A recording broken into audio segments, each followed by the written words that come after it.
खान नान shop की जानिब से बेदिया रोड हेर में नए फूड पॉइंट की इफ्तिताही तकरीब।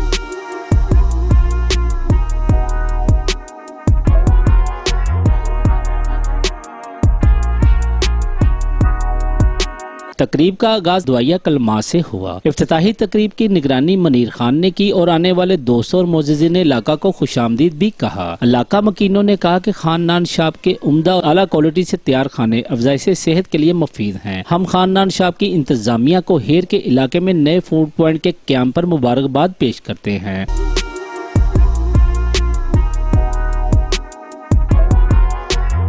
इस मौके पर खान फूड पॉइंट के ओनर मनीर खान ने कहा कि मौजूदा हालात में लोगों को सस्ते और मियारी खानों की फराहमी हमारी अवलीन तरजीह है। कैमरामैन सदीक आलम के साथ हसन खान, सन न्यूज़, लाहौर।